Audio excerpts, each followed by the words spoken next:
What's up, guys? Me and Ramon here for a Pete's Basement Extra. Obviously, the talk of the town is Daredevil.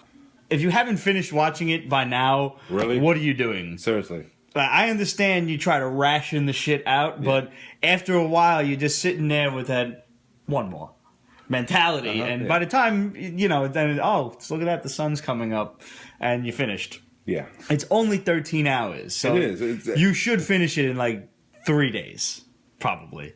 That's what I did. I rationed. I did 3 or 4 a day. If you wake up, let's say Saturday morning, have a good breakfast, muscle through it, you can be done in 1 day. Yeah, absolutely. Yeah. I did Friday. I did a little bit because I had a busy weekend too, and I was cursing because I'm like, fucking Daredevil's out. Yeah.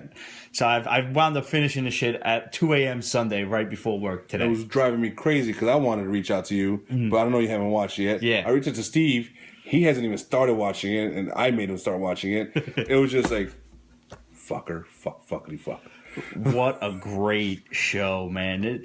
The fact that they don't have to deal with the Netflix censorship was fantastic. Yo, violent as shit, man. Yes. Holy beat them bloody. Surprisingly so. I mean, we're saying it's violent, and the shit we grew up on. I mean, motherfuckers yes, left and right. Blasted him blood, in the face. Broken bones. Yo, how was that fucking, like, this bone just chilling right outside man, I was there. like, and just when you think they're not going to show it no more, like, hey, I'm still here, I'm still broken. Yeah. Fucking awesome. It was just, yeah. If you didn't know he was fucked up, they always, like, zoomed in and his stitch is still oozing blood. Yeah, every time, like, he popped a stitch, like, look, it's blood dripping out. They were graphic about sewing shit up. I was like, ooh. Little side boob action from Jessica from True Blood right in the first episode. I enjoyed that. I'll take that for now.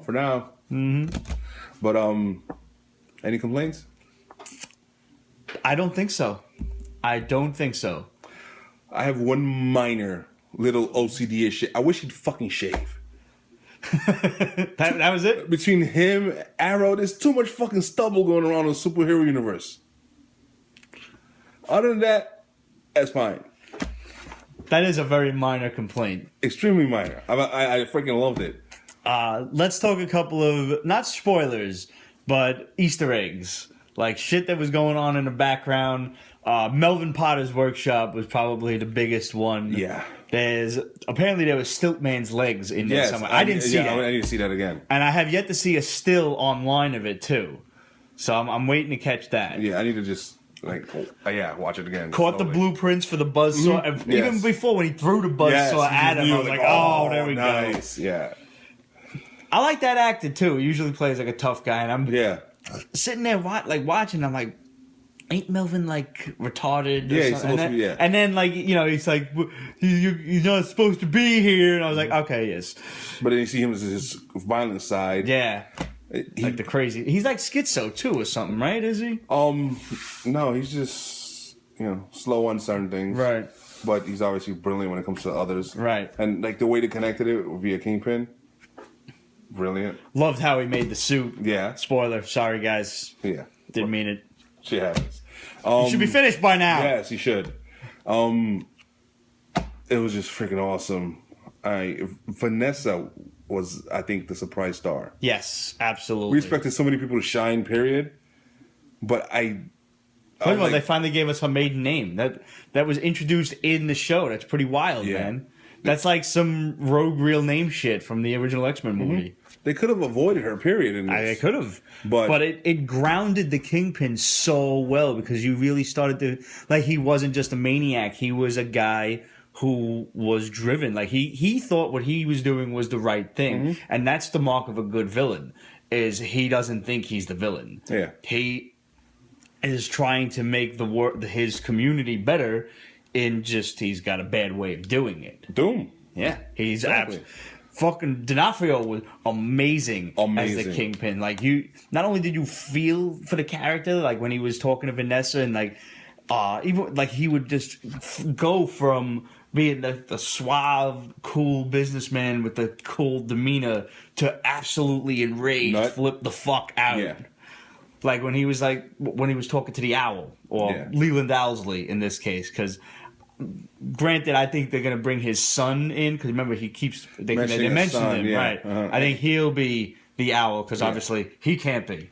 Unless he comes back. I mean, we didn't see the body. Well, it looked pretty dead. Yeah, he looked pretty dead. Dad threw him down a fucking elevator shaft. It's got hurt. I would expect his son, which would be more interesting. And there was the green tuxedo in Melvin Potter's workshop too. Yeah.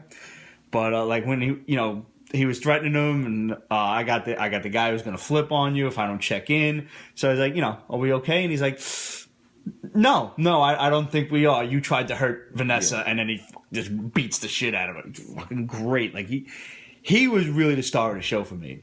Honestly, Kingpin. Yeah, wow. Absolutely. Okay. Like I thought Daredevil did a good job, but D'Onofrio was absolutely on point. Yeah, when he was there more prominent, he was definitely the star. I'm glad it took so long to actually reveal him. Yeah. The whole don't I like that name. Don't say his name shit. That was so cool. My employer. Oh, Wesley. Wesley was awesome. Fuck it. Don't spoil it, right? So, but you can try not to. Yeah, it was just. Yeah, I know.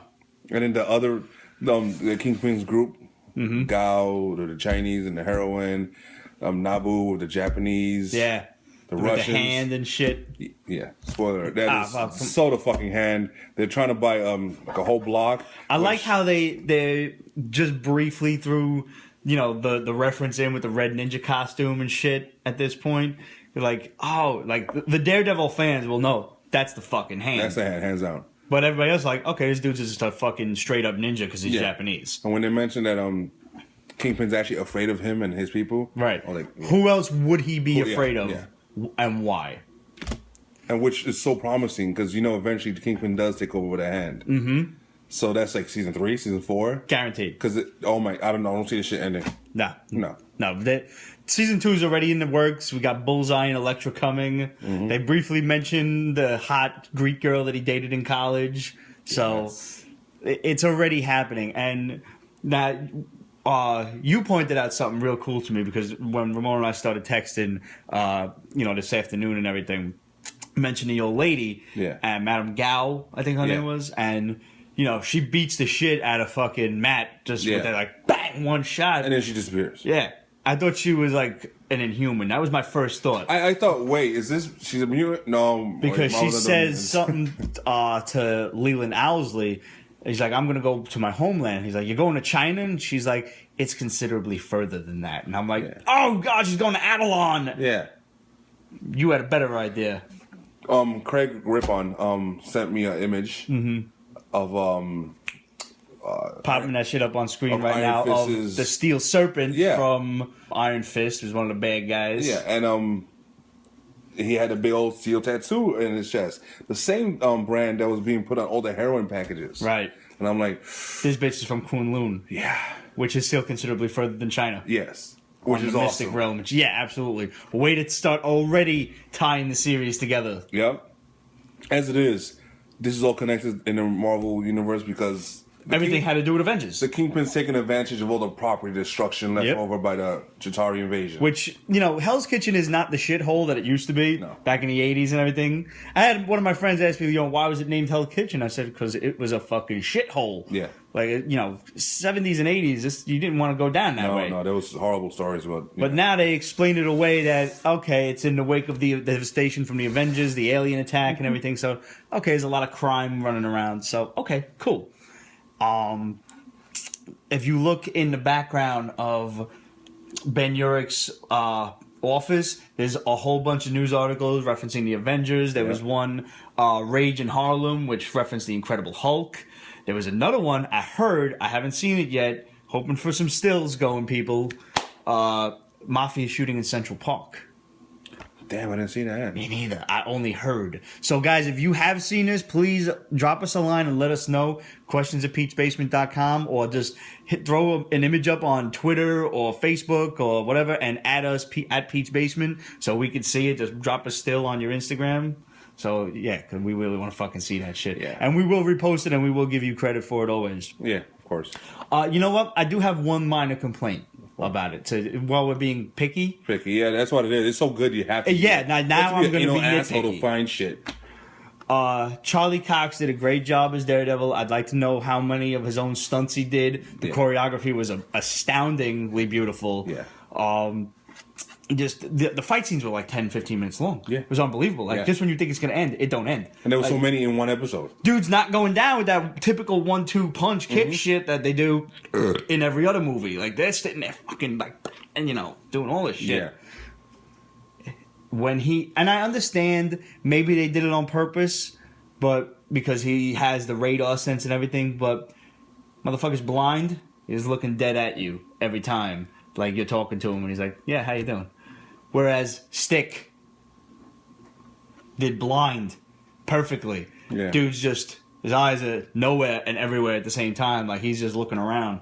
Whereas Matt was like, every time his glasses were off, he was just looking at you. Yeah. So like, I don't know if like he got that wrong or if that was done on purpose because of the radar sense. It might be done on purpose because Stick is just better. Now Stick is he a hand assassin? Does he work for the hand? No, he's against the hand. Right, but was he trained by the hand or something? I don't know the mythos of Daredevil like that. Help us out here, guys. Like, because one of the major questions that has yet to be answered is who was the dude that Stick went to see at the end of his episode? Dude's just sitting there all jacked up with no shirt, the same guy, scars, but it makes got the long hair and shit. I thought it was Gorgon. I thought so too, but it makes no sense. Because he doesn't work for the hand, he's against them. Yeah. But does it stand to reason that he would work for the hand in this? Because Matt doesn't... Obviously, like, Matt knows more about him now, and he doesn't like what he does. Yeah. So being a hired assassin who might kill a fucking kid... But then again, it doesn't make any sense, because Nobu was the hand that he was trying to bring the Black Sky kid in, and... Yeah, so that doesn't make... It wouldn't be Gorgon. Yeah. But we read an article you sent to me that it might be Stick's like star student, this guy Stone. Yeah. But it doesn't make sense to me because what sensei is going to bow to his student like that? Seriously. That's where I'm confused. So, I don't know. It'd be fucking cool if it was the astonishing personage in Jade or whatever from Kunlun. August personage in Jade. Or what is it? I forgot. Who's the other fucking dude? The big guy. I forget. I can't think of his name now. Lee Kung. Those guys would be. Oh. What if they tie it in again? Just a thought, because this is an answer that we have not gotten. So if anybody's got ideas out there, who the fuck was the big jack dude with the long hair? We want to hear from you, and we want to just hear how much you like Daredevil, because I have yet to find somebody who does not. So if anybody has a dissenting opinion out there, we welcome those letters too. Questions at Pete'sBasement.com, Facebook.com/Pete's Basement, and of course follow us on Instagram and Twitter for up-to-the-minute reviews and awesome pictures and shit. And make sure you download all of the rest of the Pete's Basement extras because we got a couple coming this week. See you next time, guys. Yeah.